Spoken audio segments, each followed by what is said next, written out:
Right, so in today's video I'm going to be testing out the three lenses on the Mavic 4 Pro. What you're seeing right now is from the 28mm Hasselblad camera. That's a micro four thirds sensor, which is 100 megapixels. And now this second clip is from the medium telecam. This is at 70mm. It's a 1/1.3 sensor, and this has got a 48 megapixel camera. And now this third clip is from the tele camera, and this is 168mm. It's a 1/1.5 sensor, and this is a 50 megapixel camera. And those three focal lengths which I've just covered are all going to be in true optical unless you start zooming there. But I'm not going to be digitally zooming today at all. I'm just going to be concentrating on the optical side with these lenses, so we can see the finer details there. And now I've switched over to photo mode. This first picture is from the 28mm camera. This is 100 megapixels. And now this second photo is from the medium telecam at 70mm, and this is 48 megapixels. And this third picture is from the tele camera. This is 168mm, and this is 50 megapixels. And now I've briefly gone over the specs with the three lenses. I'm just going to continue doing this with various clips, just like the ones you've just seen. First of all, we're going to have three footage clips, and then straight after, three photography clips, covering the three lenses. Here we go.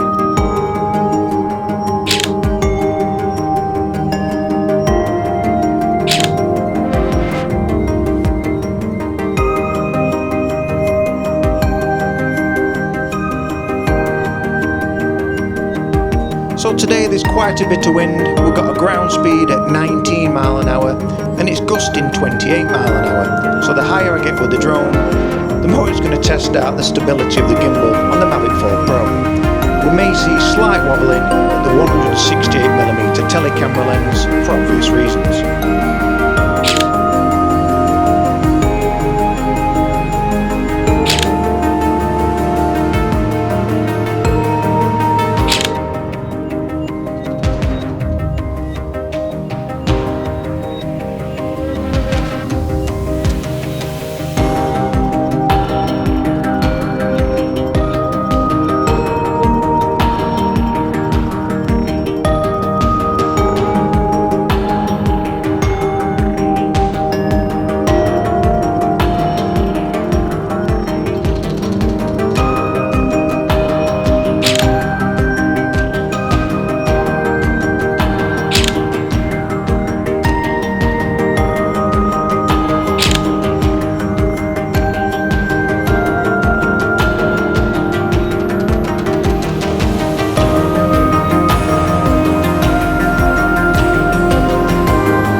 So now that you've seen the footage and the photography from the Mavic 4 Pro's lenses, what's your thoughts there? And as you've just seen from the footage clips, they're on slightly longer than the photography clips because I want you to really pay close attention to the finer detail. So in the end, the Mavic 4 Pro's gimbal held out in that wind of 19 mile an hour, and then it's been gusting 28 mile an hour, and as I said at the beginning of the video, the higher I climb with the drone, the more windy it's going to get. So I was really impressed viewing that footage back, especially with the tele camera lens there, 168mm, as I expected quite a bit more wobble, but that Mavic 4 Pro gimbal really holds out in strong winds. So as always, do stay tuned to the channel as there's going to be plenty more videos on the horizon. But for now, thanks for watching, be sure to hit that like and subscribe button, and bye for now.